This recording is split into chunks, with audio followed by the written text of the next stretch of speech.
Guys, you can see crews are still here cleaning up the scene. They've been at it now for about 7 hours. A police officer driving by last night around 10:30 saw the flames and called it in.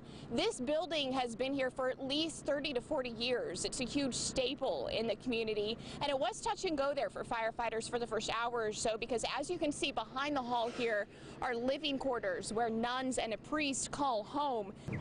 Mike and Rachel, police say this is the result of domestic violence. One woman is detained, being questioned by police, although it's still unclear as to whether she and the victim were married or just dating. Now, we do know that the couple was living in an apartment behind the house there, and when police arrived this morning, they found the man's body on the ground outside of the apartment. Gal, I hope you plan to get some shopping done there tonight. Well, Lee, I'm actually probably going to sit back and watch it all happen. I'm actually one of those people who waits till the last minute. I know that's not a good thing, but folks here today are definitely not doing that. When we pulled up just about half an hour or so ago, the line extended from the front of Toys R Us all the way down to the boot barn. You can see just how long that is there. The doors opened a couple of minutes ago, and people are still shuffling inside. Jessica James live at the scene. And Jessica, what can you tell us right now about what's going on out there? Well, Lee and Jen, apparently police got some information that guns possibly linked to the Sherrill Drive shooting were being stored inside 2 homes here on Adams Drive. Officers came out to the first home, which is here on Naples and Adams, knocked on the door. The people living... Good morning, Mike. You know, since December, the PD has handed out about 700 tickets for distracted driving, about 300 this month alone. But the drivers we spoke with say, you know, they're really not seeing much of a difference out here on the streets. Mike and Rachel, just a few moments ago, police shut down the intersection here at Castores and Holly, a half a mile in each direction. Here's what happened according to police. Officers say just after 5 this morning, a customer here at this Stripe store spotted a suspicious package, told the clerk called 911. Police got to the scene. They described that package as some type of black box with wires sticking out of it. They also say that it was sitting right next to a gas pump. Now, well, Mike and Rachel, you know, we've been out here for a little more than an hour now, and we've already seen officers pull over at least 20 people.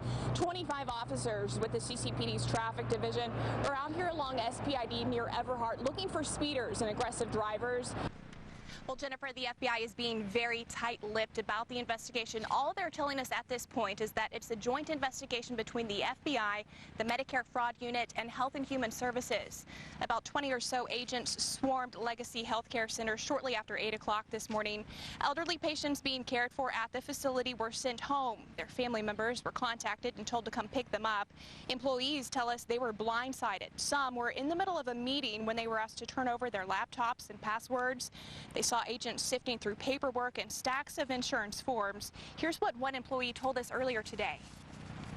Guys, we're talking females and firearms. You know, nearly 70,000 women in Texas got their concealed handgun license last year. That's nearly double the numbers from 2012. The Sharpshooter is one of the places in town where you can get your CHL, and employees here say they've noticed a huge increase in the number of women walking through these doors. You can see the beaches here are completely packed compared to Corpus Christi. One of the reasons why people chose to come to Port Aransas, they say, is because Corpus Christi's crackdown on underage drinking. Guys, you can see crews are still here cleaning up the scene. They've been at it now for about 7 hours. A police officer driving by last night around 10:30 saw the flames and called it in. This building has been here for at least 30 to 40 years. It's a huge staple in the community, and it was touch and go there for firefighters for the first hour or so, because as you can see behind the hall here are living quarters where nuns and a priest call home. Thankfully, though, no one was inside the building when the fire started, and no one was hurt. Now, here's a look for you at how massive the flames were earlier this morning. You can see firefighters dousing the blaze from the roof, doing everything they can to get the fire under control. The biggest challenge, they say, is the roof collapsed, making it very difficult to get the water inside the building onto the flames. As you can see, the building is a complete loss. As for the cause, crews say it could be anything. It's a very old building, so so it could be an electrical fire. Also, there was a kitchen inside, so the fire could have started there. Investigators are expected to be out here later today to pinpoint the exact cause, but until they do, we won't know how it started. But again, the good news here is that no one was hurt. Reporting live in Robstown, Jessica James, Chris 6 News. All right, Jessica. Mike and Rachel, police say this is the result of domestic violence. One woman is detained, being questioned by police, although it's still unclear as to whether she and the victim were married or just dating. Now, we do know that the couple was living in an apartment behind the house there. And when police arrived this morning, they found the man's body on the ground outside of the apartment. Police were called out to the home, which is right behind Del Mar College, just after 1 this morning. They found the victim on the ground. They say he was already dead and had been shot at least one time in the chest. The woman he was living with, police say, was hysterical, crying, possibly intoxicated. She is now being questioned by police. We spoke with one woman who lives a couple of blocks away. She happened to be walking by and heard the woman screaming. Listen. They took her out and took her to go see the body, and she was dropping, you know, she didn't want to, she kept saying, I don't want to see my baby like that, I don't want to see my baby like that. So it's scary, you know, because you don't expect that from especially little neighborhoods like this, you know, where everybody knows everybody.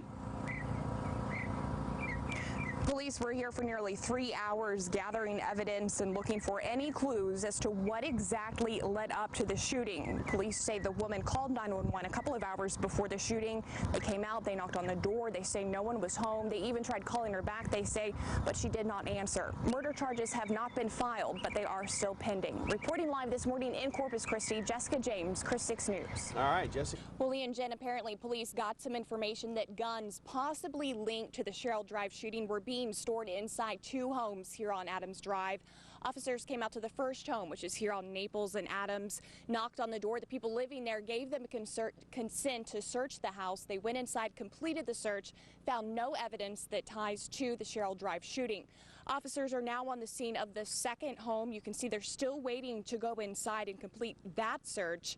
It's less than a half a block down Adams Street. They say when they pulled up to the scene here, there was a car backing out of the driveway. They conducted a traffic stop on that car and detained all 5 people inside that vehicle. Those 5 people have been taken to the station for questioning. They have not been arrested at this point. So once again, no evidence connected to the Sherrill Drive shooting has turned up. But of course, we're still waiting on officers to complete the search of the second home. Lee and Jen, back to you.